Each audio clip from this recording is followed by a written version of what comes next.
Foreman Glenn. For. Magandang hapon po, sir. Magandang hapon. Teka lang i-zoom in ko muna sa shout out sa mga marino, no? Oh, Sa mga marine, no? Sa mga nagbabarko, no? Yan, sa mga nagbabangko, bulk carrier na barko, no? Kung sino man kayo, shout out sa inyo. Okay, so anong araw ngayon, Glenn, pang reference? Martes kayo, yes. Tuesday, Oh, May 7. 7, 2024. Okay, sir. So, sa FDAS na tayo FDAS tayo, part 1 to, FDAS. FDAS is fire detection and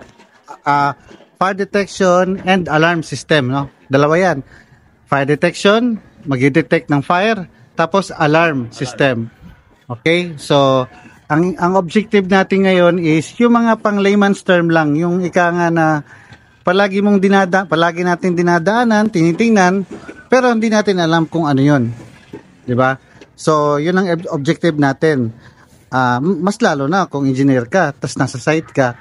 Worst thing is dinadandaanan mo lang pero hindi mo alam, number 1 ang pangalan, tsaka yung function. So, 'yun ang objective natin 'yon sa part 1. Okay, wala mo na mga masyadong malalim na technical. Kung meron man, baka nasa 4, 5, 6 na part na. Okay, let's start. So, fire detection. So, from the word fire detection, dinidetect niya kung merong fire, no? So, dito tayo sa kwarto, nagpe-painting pa lang. So, hanapin natin yung nagde-detect ng fire. Ito, meron pa siyang capping, meron pa siyang pinaka parang tawag niyan, meron pa siyang cap, no? So, ang tawag diyan is smoke alarm, no? With laser na yan, ika nga, pag natabunan yung laser niya, nagtitrigger siya ng alarm. Okay, tawag niya, nagsasound siya. And then, parang nag-strobe siya. Okay, smoke detector. Yan, okay? And then, ito, puro lang smoke. Fire detection lang yan, hindi siya suppression. By the way, yung nagsosuppress talaga ng sunog o ng fire is yung sprinkler. Ito, detector lang to, nagdi-detect lang to, pero hindi siya nag-suppress. Okay, clear? So, FDAS lang siya. Fire detection. Sa fire detection tayo, yun lang. Tapos, okay, walang heat detector. So, ayan, smoke detector. Yan, smoke detector yan. Alright, merong smoke detector na may ilaw. Ito, pagkakaalam ko, parang walang ilaw to. Yung iba, umiilaw, iilawan nila para kung saan ka dadaan. Yung dadaanan mo. Okay? So, tapos ito ay,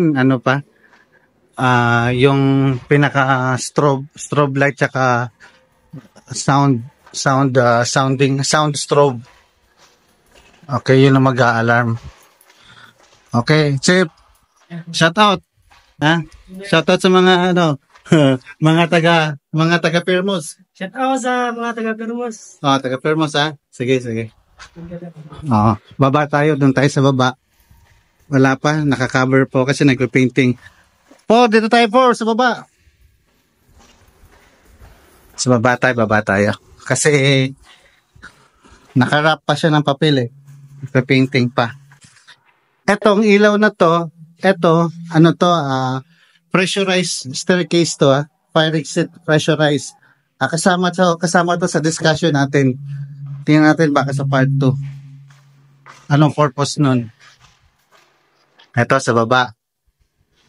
Okay, fire detection. Yan. Smoke. Hindi pa siya naka-on kasi yung parang ilaw na LED light na nagbi-blink yan nag-green yata yan, green. Pagka nakat yung laser niya, nagre-red, nag-alarm siya.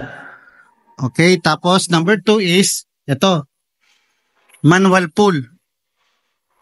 Nyari ko, nakatira ka dito, tapos tingnan mo tapos pag tingin mo na may sunog, manual pull in case of fire naman, tapos mag-alarm na to. Mag-general alarm, Ibig sabihin ng general alarm, talagang meron siyang sounder sounder to sounder strobe /light. sound and light. Ano yan. Tapos merong ano sa fire code merong specs doon na dapat low frequency. Low frequency meaning pag natutulog ka, hindi ka mawawarsyak pero maririnig mo. Ha? Para na siyang ano, iba na. Hindi yung parang bell na mawawarsyak ka pag alarm. Ito, as per code, yung low frequency na. Pero ang layo ng nararating. Ito siguro layo. Basta pag nagte-testing kami rito, hindi sa maingay pakinggan, pero ang layo ng nararating ng frequency ng sound. O yun. Ha? Low frequency pero long range. Alright? Tapos ito, na-discuss ko to sa Fire Pro. Ito tinatawag na remote annunciator, no? Na pagka may nag-alarm, titingnan mo tong LED dito, malalaman mo kung saang floor level, kung ano yung problema doon. Okay, yung tinatawag na remote annunciator. Kasi yung pinaka-main nito, yung fire alarm control panel, nando lang sa CCTV room So blind ka, wala kang, kung ikaw nandito ka, hindi mo alam kung saan ang sunog, di ba? So whereas ito remote, makikita mo na nasa second floor pala alam mo na. 'Di ba kung anong kaganapan doon. Tapos ano pa? Merong ito sa bombero to. Sa bombero to ito. Yan sa telephone jack yan sa bombero. Dito sila magko-communicate.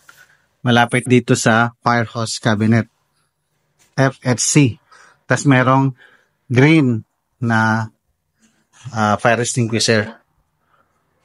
Okay? So, yun lang muna ang part 1. At least, kung ano yung common nakikita natin sa isang building, yun lang i-discuss natin para mas ma-appreciate nyo. Okay? Part 1 yun Okay, 4. Ano? So, Approve. Sige, bye-bye.